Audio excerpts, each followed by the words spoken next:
naway mapuspos kayo ng pagpapala at kapayapaan.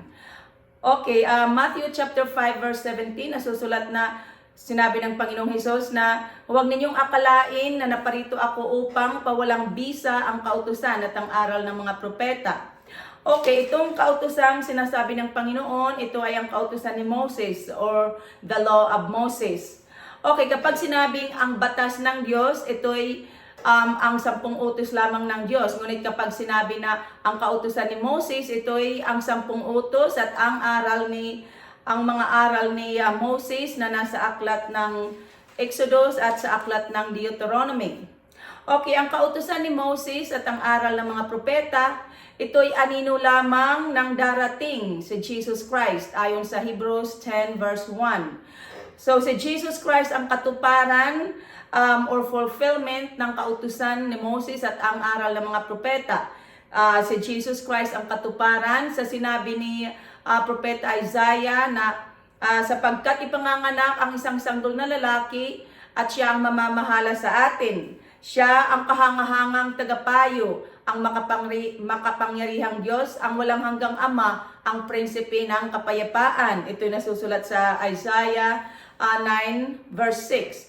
At sa Galatians 4 verse 4, nasusulat naman na nang dumating ang takdang panahon or in the fullness of time, sinugo ng Diyos ang kanyang anak, isinilang siya ng isang babae, at namuhay sa ilalim ng kautusan upang palayain ang mga nasa ilalim ng kautusan.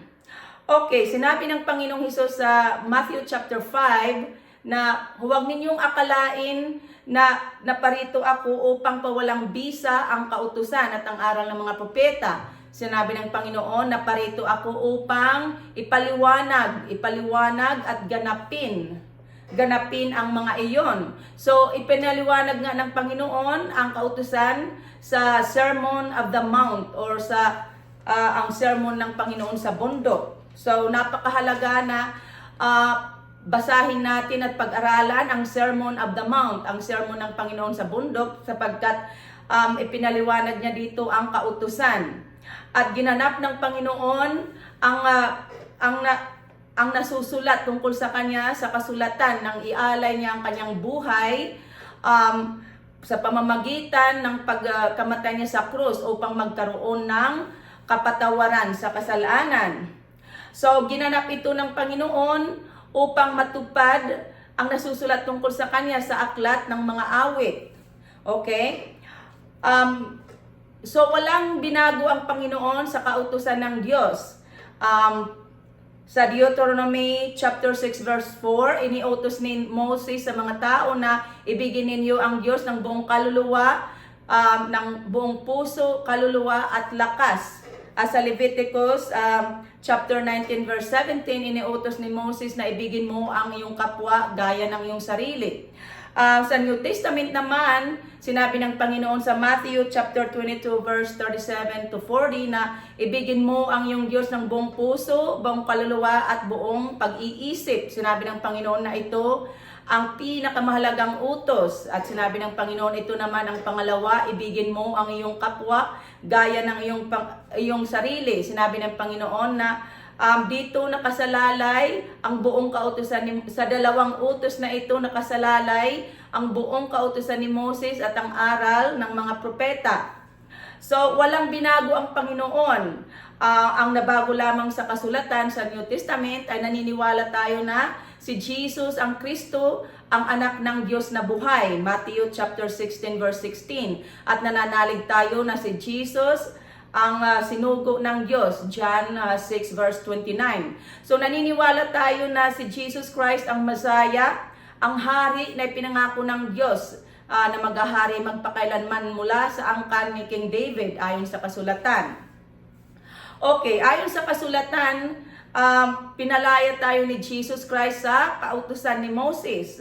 Ngunit hindi nangangahulugan na hindi na natin susundin ang kautusan ng Diyos. Susundin pa rin natin sapagkat nang palayain tayo, napasailalim naman tayo ng batas ng Espiritu Santo. Ito ang Espiritu ni Jesus Christ. At ang batas ng Espiritu Santo ay pag-ibig. At hindi lamang tayo basta pinalaya sa kautusan ni Moses, pinalaya din tayo ng Diyos sa ilalim ng batas ng kasalanan at kamatayan, sa pamamagitan ng Espiritong nagbibigay buhay, ng Holy Spirit, sa ating pakikipag-isa kay Jesus Christ. So kailangan sundin natin ang kautusan sapagkat sinabi ng Panginoon na mawawala ang langit at ang lupa, ngunit ang kaliit-liitang bahagi ng kautusan ay hindi mawawalan ng bisa hanggat di nagaganap ang lahat. So ang kautusan ay di ito mawawala hanggang di nagaganap ang muling pagbabalik ng Panginoon. Ang muling pagbabalik ng Panginoon, ito'y ang kaganapan ng lahat ng bagay. Kaya huwag natin baliwalain at huwag natin kalilimutang sundin ang mga utos ng Diyos. Sundin natin ang kautusan hanggang sa pagdating ng Panginoon. Dahil ang mga utos ng Diyos, ang kanyang salita ay ito ang ilaw, ito ang patnubay natin sa ating buhay habang hinihintay natin ang Panginoong Hesukristo. At sinasabi sa Biblia na pagpapalain ang sumusunod sa mga utos ng Diyos.